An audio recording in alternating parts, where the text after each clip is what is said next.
Facing the new generations nowadays can really be challenging and frustrating at the same time. And since they are challenging and mind-boggling, we would want to unlock the techniques in order for us to better understand the Gen Zs and Millennial generations. Further, let us all mind their whys, fully discern their needs, and keep track on how to retain them. Our next speaker, being a millennial himself, has built an organization composed of young entrepreneurs and professional network marketeers. Their managing techniques in the team is different from traditional network marketing setup. They teach from dressing professionally up to proper conduct. Please welcome our Executive 2-Star Diamond Director, Ryan Tan. Thanks for that, Miss Ethel. First and foremost, hello to everybody in Usana. It is the second year in a row that we are having our Asia Pacific Convention in virtual format. Would have loved more to see you all live at Suntec just like before, but for now, we will just make do with this online channel that has been proven effective in attracting millennials and Gen Zs alike into considering Usana as a career path and as a full-time business. But before I get to my actual topic, let me first introduce myself for those who don't know me yet. I have been in Usana for over a decade, 13 years to be exact. The year I got invited was the same year I graduated from nursing school. Originally, I planned to migrate to the US, practice nursing, and apply for citizenship. Unfortunately, the year I graduated, the US went into recession and their unemployment rate shot up. Consequently, they put a moratorium on hiring foreigners. Personally, I found that to be so frustrating because I was one of many who took nursing as a college degree, hoping to get paid well and become a US citizen. As young as 21 years old, it was clear to me that attaining financial success in a third world country like the Philippines was not easy, especially via employment. And so, even though becoming a licensed nurse was not necessarily a dream of mine, when I was young, I ended up choosing what was pragmatic. Unable to work in the US and left with not much lucrative opportunities in the Philippines, I did consider and started Usana as a business together with my business partner back in 2009. Initially, my motivation in doing Usana was just to cross the bridge until opportunities for nurses open up abroad. However, as I gradually started to truly understand the beauty and genius of the Usana business, I ended up deciding just to forgo my nursing plan and just do the business full-time. 13 years later, after much persistence and hard work, proudly, my business partner and I are now 2-star diamond directors in the business. A lot of people always ask us how we were able to grow our team and sustain our energy. We have always given all sorts of answers, not really knowing also the exact formula that went well for us. But now, in retrospect, I would say the success we've had in growing our network was thankfully due to the presence of so many dynamic and young leaders in our organizations, particularly the millennials and Gen Zs. A lot of leaders in Usana who are baby boomers are also very much interested to cultivate a network of young entrepreneurs. But it has always been a challenge for them to effectively engage and nurture young talent in their organizations. And that brings me to my main topic this session. How do we actually develop the next generation of leaders in our network marketing business? Well, first and foremost, to effectively engage and work with millennials and Gen Zs in our teams, we must be able to properly identify who they are and what are their motivations and characteristics that make them unique. Millennials are defined by sociologists as those having been born in between the years 1981 and 1986. That range includes me, and I am a millennial. Gen Zs, on the other hand, are the ones said to have been born in between the years 1997 to 2012. Generally and obviously, millennials and Gen Zs are younger than the baby boomers. But apart from their youth, let's talk about the stark reality that both these demographics are contending with today. A lot of economists refer to millennials and Gen Zs as being both part of which they call the sandwich generation. If it's your first time hearing the term, you would find it quite depressing. The term sandwich generation refers to the people who are eventually forced to assume the financial burden of having to take care of their parents once their parents retire or get sickly, while at the same time, they are also challenged by the financial cost of raising their own family. 30 or 40 years ago, people who retired were quite financially capable of taking care of themselves and even had assets to pass on to the next generation. Today, a lot of those who are about to retire in the immediate future have not much personal savings, and even their social safety nets are failing them. These retirees don't want to depend on their kids, but are actually forced to do so. This is most especially true in Asia, especially in third world countries. Sadly, as the parents gradually start to depend on their kids have yet to attain their own financial breakthroughs. And it is so difficult for millennials and Gen Zs to all of a sudden assume the responsibility. A cursory look at the immediate available global economic data would show that the per capita income has only grown so minutely throughout the years, but inflation has constantly run away. That puts millennials and Gen Zs in between a rock and a hard place. They work so hard, they up their skills, they tirelessly compete in the workplace, hoping that one day the salary increase would catch on with their expenses. And precisely because of this economic reality, Gen Zs and millennials have been forced to break out of their parents' boxes. They cannot merely just get an 8 to 5 job, establish a corporate career, get a loan, buy a house, a car, and give their kids good education. The formula that worked for their parents won't anymore work for them. If they want a house, a car, and provide good education to their kids, aside from their existing jobs, they must look for side hustles. And obviously, most of side hustles that Gen Zs and millennials are maximizing are technology-based. You would see this generation of kids innovate and embrace technology like no other.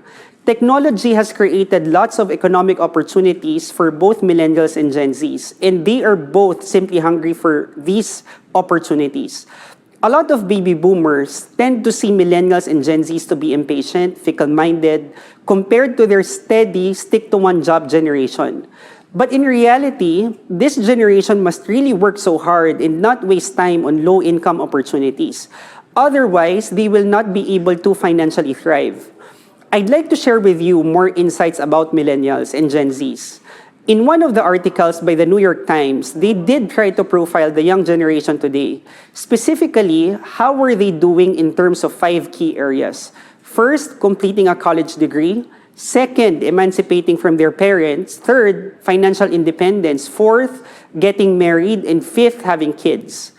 Interestingly, in the 1960s, by the time kids then reached the age 30, 77% of the women and 65% of the men had already attained all of the 5 key areas. They did the same assessment years later in 2010. The numbers were vastly different for the kids going into adulthood today. By the time kids now reach their 30s, only 30% of the women and only 10% of the men would have achieved all 5 key areas. Well, culture and social media has influenced the changes in the numbers, but not as much as the economic reality of today.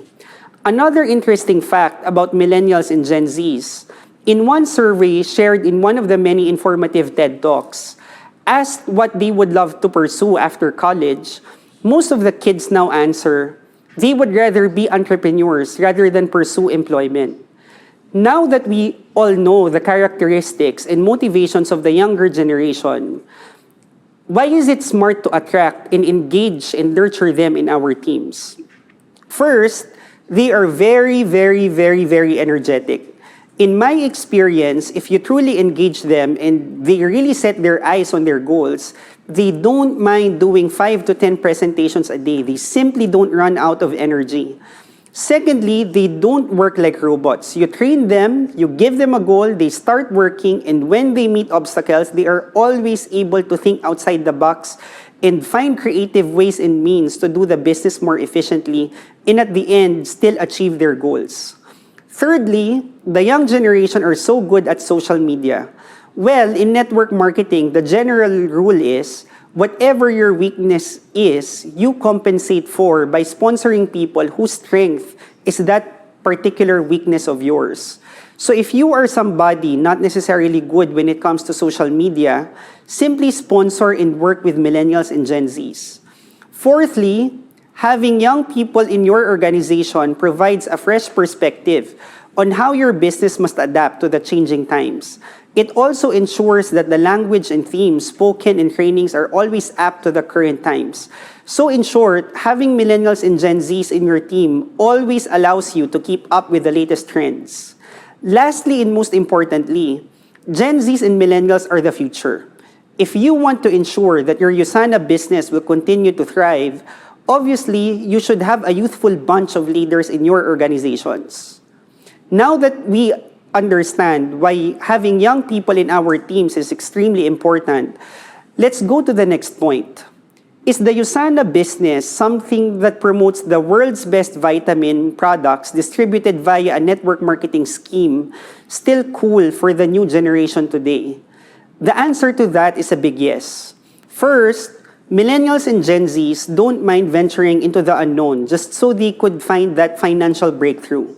Usana may be totally alien to them at first, but once they see how lucrative the business is, they would strongly consider it. Secondly, the Usana opportunity provides them with the opportunity to earn, while they also get to choose the amount of hours they work on the business. If you look at the other side hustles of millennials and Gen Zs, they are all characteristically for people who don't like having bosses and working fixed hours. Usana is no different.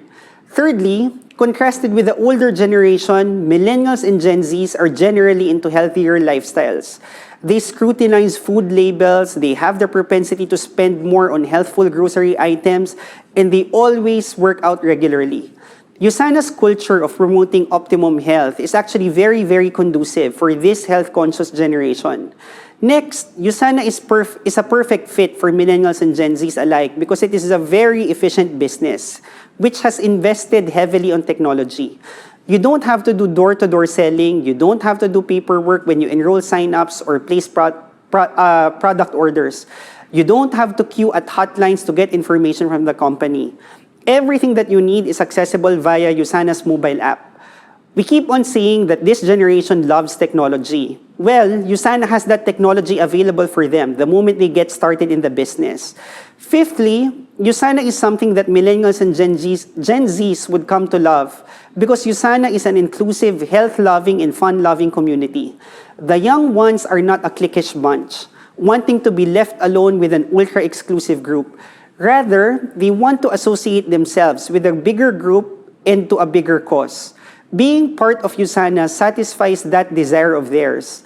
Lastly, the young generation really care for the environment and truly have the heart for social causes. Millennials and Gen Zs are very philanthropic.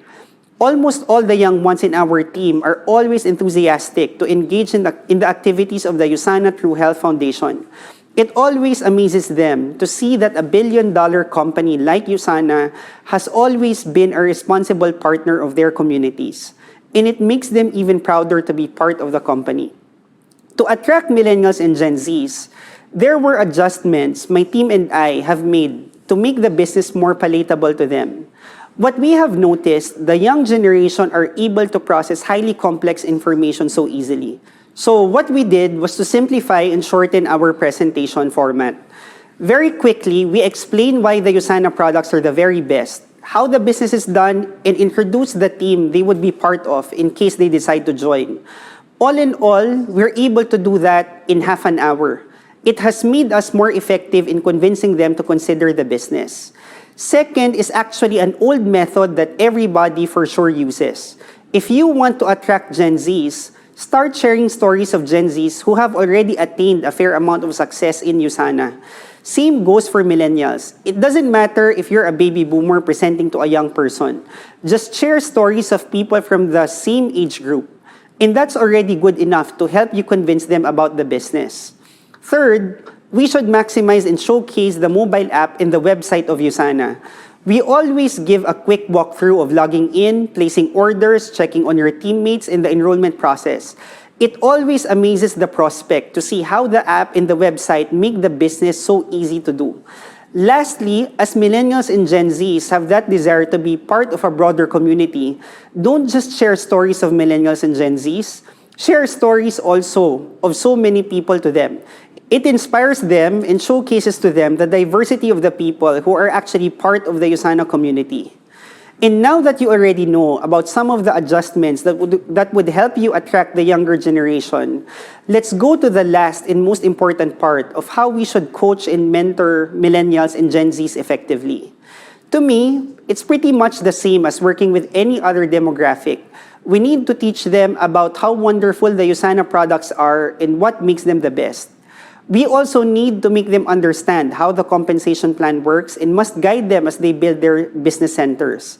But apart from those things, there are key differences in coaching and mentoring the new generation versus the Gen X and baby boomers. First, we have always been told that in business and leadership, people don't care how much you know unless they know how much you care. Well, that still holds true. But for millennials and Gen Zs, it's slightly different. Before Usana, they have all been exposed to so many motivational talks already. They already heard words of wisdom from the likes of Jeff Bezos, Elon Musk, Simon Sinek, Robert Kiyosaki, and so many others. They have also been exposed to countless other opportunities. And so when they give you their time and attention, not only must you show them that you care, you must also show them how good you are. And so, with that in mind, we should always strive to add to our leadership and knowledge. Because unlike before the time of social media when information was limited, the kids we're working with now are actually smarter than we think, and we must be able to add value to them if we really want to win their trust and engage them in the business. Secondly, as millennials and Gen Zs always want to be out there and apply what they learn, we must keep in mind that we don't necessarily need to be teaching them the same things over and over and over again and suck their enthusiasm out of them. They hate redundancy, they pick things up fast. Always give them tasks to accomplish and goals to work on. They like keeping busy and being productive. They don't like being made to sit through lots of trainings for long hours. And speaking of trainings, thirdly, you would want to avoid bombarding and exhausting your team with needless trainings and meetings. Try to see how you can make your team calendar more efficient for everyone. We cannot keep doing meetings and trainings for the sake of having them. The older generation grew with that environment. Millennials and Gen Zs were raised differently. Keep all meetings fun, balanced, and straight to the point. Fourthly, as millennials and Gen Zs are highly innovative, teach them a system of doing the business and how to hit goals, but at the same time, you must leave some room for them to innovate. For example, personally, I have always approached prospecting the way I was taught, reaching out to people via chats and calls. But the young people in my team, they are not so enthusiastic doing the business like that. They use TikTok to prospect, and I don't even know how to use TikTok. I don't even have an account. So puzzles me till now, they're actually quite effective. They're able to get signups via TikTok. So in short, you have to teach them a system that works, but always allow for innovation. Don't be rigid. Lastly, millennials and Gen Zs are very smart, and so you would want to be truthful all the time. Decades ago, network marketers would lure people with fancy sports cars, claims of astronomical paychecks, and lots of other extravagance. That style is already out of fashion. It doesn't work anymore. To attract the young generation, tell them the real score. Yes, they can be gold, ruby, emerald, diamond, and so on, and that idea would actually wow them. But also tell them about the hard work, the sacrifices, the challenges, and your story of personal development. They all love hearing those things because they are eager to develop themselves as well. The young generation possesses a growth mindset. They're willing to learn, grow, and adapt. They're willing to pay the price for success. So there's no need for us to lure them with glossy and filtered success stories. That's old school network marketing. It won't click with the next generation leaders in your network. As I end my presentation, I would like to share a picture of my team in the last in-person Asia Pacific Convention back in 2019. You would see we actually have a diverse group. We have students, corporate people, business people, young ones, old ones. Our group is actually about 65% 30 years old and below, and 35% 31 and up. We love the mix in our team. The young ones learn from the wisdom of the older ones, while the older ones draw energy from the young ones. We are happy with what we have, and we want to grow it even bigger. Hopefully, we would be able to triple our number in the 2023 Asia Pacific Convention, and hopefully it would be a live one already.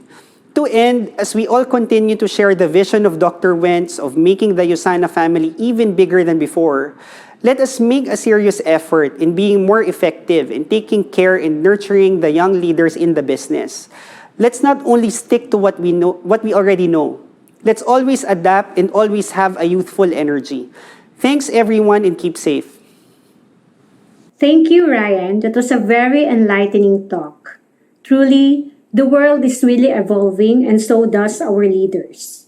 Ryan, as a millennial himself, really find out how to understand as to how they are different and continuously explore ways to attract and retain this segment of the society. With that, let us welcome our Gen Zs and millennial sectors of our community with open arms. May we all have the best for the day ahead.